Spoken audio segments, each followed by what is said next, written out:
Yo soy una persona que probablemente tengo la mayor formación de personas de mi edad en este país.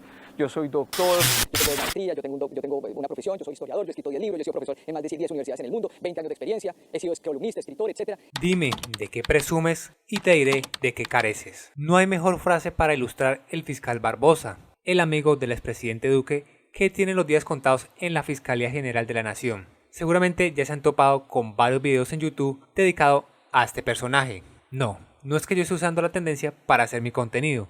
Creo que es un sentimiento mutuo de muchas personas en la anhelada salida de este tipo tan impresentable, que me atrevo a decir, hay más gente pendiente de los días de salida de este señor que la cuenta regresiva de los Juegos Olímpicos de París. La verdad no tengo ni idea por dónde empezar este video. Por la personalidad del señor, por los abusos de poder de él y su cónyuge, por sus resultados, por su proselitismo. ¿Por qué motivo empezar el video? Estoy contento y además creo que estamos haciendo la mejor fiscalía en la historia. Creo que mejor tomamos de todo un poco y vemos qué resulta. Pero eso sí, spoiler, va a ser largo. Empecemos por donde se graduó Pachito, esa universidad de garaje de los godos, la misma que vende seminarios de una supuesta animadora, esa que regala títulos de periodista sin presentar tesis, y que tiene una nómina paralela con Barbosa cobrando clases que no dicta. Acertaste, la Sergio Arboleda. Esa misma que luego al rector le devuelven el favor nombrando a la hija en un alto cargo de la fiscalía, que más adelante resulta vinculada en un proceso de corrupción limpiando los procesos de narcotraficantes. Y así como se devuelven los favores entre Rodrigo Noguera y Francisco Barbosa, pues obviamente iba a pasar lo mismo con el amiguis, el compañero de estudios, y que le hace las tareas al subpresidente, expresidente Iván Duque. Porque el fiscal, más preparado que un cumis, por mucho que alarde de sus estudios en derechos humanos o justicia transicional, además de tener experiencia inclusive como asesor de temas de justicia y paz, pues no calificó como magistrado de la Jurisdicción Especial de Paz, a pesar de hasta escribir columna de opinión apoyando el proceso, o tener libros acerca de justicia transicional. Pero como decía Marx Groucho, estos son mis principios y si no le gustan, tengo otros. Por supuesto que el derecho internacional humanitario es uno de los caminos para cerrar el conflicto. Que a Duque y a su patrón político no le gustan los procesos de paz, no hay problema, le hacemos toda la oposición posible. Hoy la paz total se convirtió en paz criminal. Que el Centro Democrático es un partido belicoso. El Centro Democrático es un partido político tremendamente belicoso. Eso es cosa del pasado. Que investigue a la ñeñe política por financiación de narcotráfico del autodenominado hermano del presidente. ¿Cómo se te ocurre? Mejor pido la cárcel para los policías investigadores. Que realice la acusación contra Oscar Iván Zuluaga y su hijo por sobornos de Odebrecht. Eso puede esperar. Mejor voy por el hijo del presidente actual con todo un despliegue mediático, aunque no requiera privación de la libertad ni caravanas espectaculares como si un peligroso narco se tratase. Entonces dijo, digámosle a la señora Juliana, dijo, Lorena, voy a organizarle una reunión. Usted viene y conectamos a la señora Juliana. Y que le, qué bien, Lorena. ¿Qué ciudades necesita inmuebles? Que investigue a la madre del amigo que me puso en el cargo. No, que va. Solo por un testigo y un audio. Mejor digo que Petro lo financió el ñeñe, aunque el audio a disposición solo diga que los mineros del norte del país prefieran votar por él. Petro ganó en La Guajira. Pero ¿sabe por qué ganó Petro en La Guajira, hermano? Por los hijueputas mineros eso, por los mineros. Que el patrón del ubérrimo necesita impunidad. Don't worry. Le pongo a los fiscales más lagartos como abogados defensores, aunque su competencia sea completamente opuesta. Así que no importa si hay que pedir preclusión 1, 2, 3 veces o las que sean necesarias para que termine el proceso por vencimiento de términos, a pesar del llamado a atención ya de 2 jueces y las concluyentes pruebas. Pero o sea, por Diego, que usted hace las cosas bien hechas. Pero claro, por muy abierto el apoyo al presidente que lo terna, la Corte Suprema de Justicia no le ve ningún problema a ese nombramiento, por ello que sea de decisión unánime y sin dilación. Y coincidencialmente, solo tardó un mes la Corte Suprema de Justicia en nombrar a Francisco Barbosa, mientras que para una terna de 3 mujeres calificadas, pues van más de 4 meses y nada de nada. Pero claro, es que, como hemos visto, hay que devolver favores. Yo te elijo, tú me eliges. La investigación de la Nueva Prensa a la fecha de publicación de este video ha descubierto que al menos el 20% de los magistrados de la Corte Suprema de Justicia tienen parientes empleados en la Fiscalía, entre ellos el recién nombrado presidente Gerson Chaverra con un hermano y una cuñada, el cual ha dicho que no se declarará impedido. Ya hablamos un poco de cómo Barbosa llegó al poder, llegó al puesto, a quién se lo debe, de dónde vino. Pero ahora hablemos un poco del sujeto, el personaje. ¿Acaso él padece el efecto Dunning-Kruger? El efecto Dunning-Kruger es el sesgo cognitivo por el cual las personas con baja habilidad sobreestiman sus capacidades. Es decir, gente tonta, por ejemplo, que se cree muy inteligente. En el caso de Barbosa, me acuerdo muy bien cuando Juan Roberto Vargas se reía de la propuesta del fiscal frente al caso de Aida Merlano. Pero si ella quiere, con mucho gusto y como fiscal, yo me voy aquí a la frontera y la espero. Pido permiso para no reírme. Tal vez alguien de la otra orilla política me diga que soy un tonto que no comprende a este ilustre personaje, el cual bajó las masacres en Colombia con el solo hecho de llamarles homicidios colectivos, o mejor, cuando pidió orden de captura para el exgobernador de Antioquia, Aníbal Gaviria, por un proceso desempolvado de más de 15 años. ¿Y a dónde iría preso el político en pandemia? Exacto, a la casa en cuarentena. Por supuesto, el caso no terminó en nada, como la mayoría de veces, pero aún es pronto para meternos en su trabajo. Sigamos hablando de este humilde personaje al que las investigaciones de Joir Ackerman asegura que se siente como un rey, al que le deben cargar la maleta, echar el alcohol hasta en los zapatos durante la pandemia, al que le deben quitar y poner el saco, al que deben llamar señor fiscal. Pero qué mejor muestra del mejor fiscal de la galaxia, quien resuelve el caso Colmenares en menos de un mes. Como el mismo caso Colmenares, la fiscalía lo hubiese podido resolver en 20 o 25 días. Pero esta fiscalía... Claro, hipotéticamente, porque eso no se lo cree ni el padre de la víctima. Le digo al fiscal Barbosa que no sea payaso. Porque claro, con tanta evidencia y hasta confesión, ¿quién no resuelve un caso así? Pero la misteriosa muerte de Jorge Enrique Pizano y su hijo, ese caso no le llama mucho la atención, como ninguno de Odebrecht, que hasta dice dar los mejores resultados del continente, cuando lo que hizo fue engavetarlo. Pero tranquilos, Pachito no busca aplausos o felicitaciones, para eso tiene la fiscalía y un montón de periodistas dedicados a pulir reportajes. La fiscalía no responde a coyunturas mediáticas y reflexivas, ni actúa para el aplauso. Claro que sí, campeón, lo que tú digas. Creo que ya hemos calentado, así que empecemos por hablar de los escándalos del mejor fiscal de la galaxia. Ese que se va de paseo a San Andrés con la esposa, la hija y la amiga de su hija por cuestiones de trabajo. ¿Qué será de un funcionario público haciendo abrir tiendas para que lo atiendan? Pero que ante todo es padre. Y quiero que se pongan en el corazón también de una persona que más allá de ser fiscal es padre de familia. Así como es padre de familia que vela por la seguridad de sus mascotas, que tienen que ir escoltadas por agentes de la fiscalía con buenos honorarios por pasear y recoger la caca de los peludos. Y así como tiene escolta a los perritos, porque hacen parte de su familia, obviamente no puede faltar el papá al que manda su escolta para hacer diligencias bancarias. Como no, también hay que tener la casa aseada y hacer trasteos con el personal de la fiscalía, que hasta toca hacerles madrugar de más y sin pagar prestaciones de ley para que la casa del rey, además de protegida, esté limpia. Aunque no sé por qué teniendo 200 escoltas a disposición, no le pide a uno que se pegue una barridita. A esta altura del video pensarán de que ya he hablado todo sobre el fiscal Barbosa. Pero no, lastimosamente para mí y para los que aún siguen viendo el video, ahora hay fiscal para rato, porque es más probable que me acabe la batería de la cámara y que me coja otro día de grabación a que termine de hablar de este señor, porque aún falta hablar sobre sus cifras, más escándalos, sus abusos de poder y bueno, sigamos. Uno pensaría que un funcionario público de alto rango tendría suficiente salario para costearse algunos gastos, como su esposa Walfa, que es swinger estatal en la Contraloría. Pero no, parece que necesita que le presten el gimnasio de la fiscalía para ella sola por 2 horas al día. También uno pensaría que el avión del fiscal sería para realizar traslados de alto riesgo. Pero entre tanto viajecito que se pega, el funcionario público... Miren esta belleza de mariquita de Piedra de Río.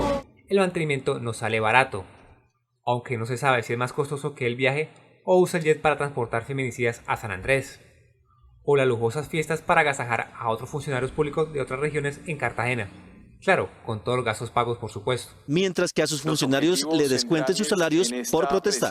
No hay plata para solucionar los problemas de la entidad, los problemas de personal, los problemas de talento humano, de la planta, de recursos, pero sí para despilfarrarlo, gastarla en actos suntuosos, en grandes eventos y muchas cosas. Sin olvidar invertir millonarios recursos en una revista que filtra la información del ente antes que ellos mismos.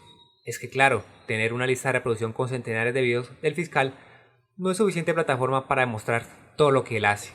Capaz si aparece algún Juanpis a decir algo como esto. No, marica, el fiscal Barbosa hace algunos gustillos, pero él hace la mejor fiscalía del mundo mundial, ya tú sabes. Pero, ¿es verdad? Empecemos por las cifras de asesinatos a líderes sociales que supuestamente bajaron en el plan de acción oportuna de Iván Duque, el cual Rodrigo Ubrivni ya desmintió, explicando que Barbosa solamente tomaba las primeras cifras de la Oficina Alta Comisionado de Derechos Humanos de Naciones Unidas, las cuales son verificadas de que realmente las personas asesinadas cumplían el rol de líderes sociales, que debido a la geografía del lugar, cuestiones de seguridad y otras discusiones a la hora de verificar, estas cifras aumentan posteriormente. Pero las mañas de Barbosa no se quedan ahí. En el gobierno Petro dijo que las operaciones contra el narcotráfico habían disminuido o parado. Fuente Arial 12. Se han decomisado 0.2 toneladas y se han destruido 3 laboratorios en Colombia. Ellos registran que se han destruido 96 laboratorios, se han incautado 4.971 kilos. Pero como hablamos de las cifras de la Fiscalía y no del gobierno, volvamos con Barbosa. Los resultados que alardea el fiscal hacen referencia a las órdenes de captura expedidas, solicitudes de imputación de cargos y traslados de escrito de acusación en el proceso abreviado, lo cual hace parte del ente investigador, mas no es un indicador de esclarecimiento de los hechos delictivos, ya que no se han determinado con la acción penal de un juez. Es decir, hasta que no se condene, no se puede hablar de esclarecimiento, pero la Fiscalía, para maquillar sus cifras, toma las solicitudes y órdenes fiscales como fuente de esclarecimiento, lo cual es falso. Desde 2019, la Fiscalía pierde ante un juez 6 de cada 10 casos. Gracias a la Secretaría de Transparencia sabemos que en Colombia hay 94% de impunidad, es decir, de 100 denuncias, en solo 6 hay condena. ¿Diría usted que Barbosa es el peor fiscal? Yo diría que sí. Conste que eso lo dijo el profesor Cocún, no yo. Pero claro, las cifras de Barbosa serían mucho mejores si en vez de dedicarse a hacer proselitismo, se dedicara a hacer su trabajo. En vez de investigar los homicidios denunciados por Gonzalo Guillén por parte del Clan del Golfo, Barbosa prefiere imputarle cargos a Claudia López por ir a mercar con su pareja en pandemia. Sería incluso aceptable si por lo menos la investigara por la contratación del metro, o Angélica Lozano, que hasta existe un audio de su padre por posible compra de votos. Sería interesante que resolviera los terribles casos de masacres, en vez de mandar a estudiar a un periodista que lo va a dejar por el suelo. Para Juan Diego Alvida de Caracol, yo lo remito a él a que estudie un poquito lo que nosotros hacemos en la Fiscalía. Los datos son sencillamente alarmantes. De cada 100 delitos que se cometen en territorio colombiano, a duras penas se castigan 6. No, Barbosa prefiere hacer ruido en la televisión con comparaciones absurdas. Pablo Escobar puso en jaque al país, el cartel de Cali puso en jaque al país, Gustavo Petro está poniendo en jaque al país.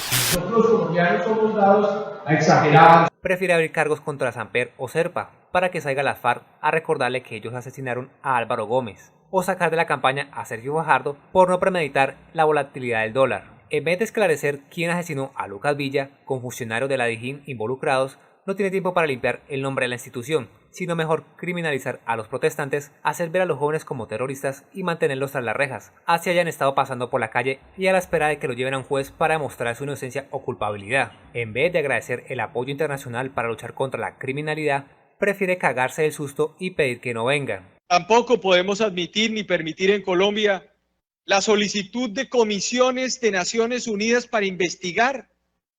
¿Qué creyeron? ¿En Colombia la justicia es una justicia de opereta? Yo diría que sí. Es tanta su intromisión en la política que sacó a la contienda electoral a Andrés Arauz en Ecuador, con acusaciones falsas que lo tienen libre por la calle y acusando a Barbosa ante el Sistema Interamericano de Derechos Humanos, que claro está, de perder, la compensación la hará el Estado y no él. A estas alturas del video pensarás que ya dije todo lo negativo de Francisco Barbosa y que lo que resta son cosas positivas. Usted no aprende, ¿verdad? Bueno, en 4 años algo bueno tenía que hacer. Me refiero a que al menos su fiscalía resolvió con prontitud el caso del fiscal paraguayo Marcelo Pieschi. Lástima que para obtener algo de justicia hay que ser un extranjero con 30 metros de tierra encima, porque con los nacionales, pocón.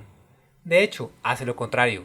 O pregúntele a la fiscal Angélica Monsalve, quien le ha denunciado por prevaricato, por no solo quitarle casos de corrupción como el de los Río Velilla, que luego, por supuesto, archivaría, o el de los carros blindados, otro proceso que se quedó en el congelador de la fiscalía. Como ella es fiscal de carrera y no la puede echar, la intenta trasladar. Como no puede por el escándalo que hasta la ONU reclama, le hace persecuciones administrativas o la agobia de trabajo. Por cierto, la denuncia de Monsalve hizo un Barbosa, es decir, no pasó absolutamente nada, en la Comisión de Acusaciones de la Cámara de Representantes, que ya tiene otro nombre mucho mejor. Pero ella no es la única en ser impedida en el ejercicio de sus funciones. el fiscal Daniel Cardona fue trasladado a Tumaco, perdiendo el caso del hijo del parapolítico Luis Alfredo Ramos, que como adivinarán, no ha pasado nada con él. Otro caso, el de Jaime Setién, que cubría el caso de Daniel Coronel contra Uribe por injuria y calumnia al señalarlo de narcotraficante. Este fiscal fue trasladado a Cúcuta. Otro caso, el de Carol Manotas Ortiz, traslada intempestivamente un sábado a Caquetá, perdiendo el caso de la empresa saqueada colombo-venezolana Monómeros. Hasta las secretarias Lidia Marcela Cuervo y Viviana Juliet García, solo por poner en el sistema el nombre del contralor Carlos Felipe Córdoba en un indicio de corrupción en la compra de un inmueble, fueron trasladadas de Risaralda a Guainía y el Cauca. Esos son los casos más mediáticos. Por dentro la cosa es peor, y hay situaciones que son incluso más aberrantes todavía, donde los denunciantes terminan presos, como los policías que ya mencioné que destaparon la ñeña política, que actualmente están libres al demostrar su inocencia, pero ahora pasa algo similar con los agentes Fabio González y Pablo Bolaños, quienes denunciaron al funcionario del CTI en Buenaventura involucrado en narcotráfico y tráfico de armas. ¿Qué? ¿Aún siguen acá? Bueno, para no enrollarme más y hacer esto más rápido, vamos con cosas que le gustan y no le gustan a Francisco Barbosa. Que haya recompensa a quien denuncie compradores de votos, actuar como líder de oposición, investigar ñeñe política, investigar Odebrecht, dejar que su esposa saque 5 sospechosas maletas de la fiscalía y no hacer nada, investigar a Arturo y a Alex Char por la denuncia de Aida Merlano, allanar la casa de Nariño, un sindicato, la revista Cambio y Noticias 1, detener y llevar ante un juez a Cielo Génico, investigar plantones indígenas, presentar cargos contra manifestantes, investigar los homicidios del Clan del Golfo, que le hagan preguntas de verdad, tener narcofiscales, no quitar órdenes de captura para el proceso de paz, perseguir a poderosos corruptos, hacer shows mediáticos con Marta Mancera, investigar a Karen Abudinen, ser contradictor de Petro todo el tiempo, llevar ante un juez a Andrés Escobar, usar a Nicolás Petro para atacar a su padre, velar por la impunidad de Uribe. Solo espero que, si este video llega a las manos de Francisco Barbosa, que por favor no se victimice, porque no quiero verlo llorar por Twitter, por internet, por televisión, con eso de que no le bastan casi 50 escoltas. A la personalidad narcisista de Barbosa hay que sumarle su constante victimización, que si Petro le dice que es su jefe, ahí sea en unos casos sale corriendo a dar declaraciones y decir que es un hombre muerto. Ponerme encima una lápida.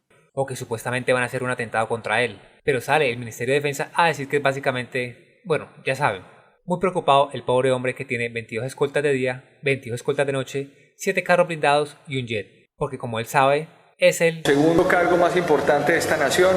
Y eso básicamente ha sido el resumen de los 4 años de Francisco Barbosa. Sí, yo también estoy cansado y me voy a despedir con una frase muy obvia de él. Es mejor vivir en paz que vivir en guerra. Muchas gracias.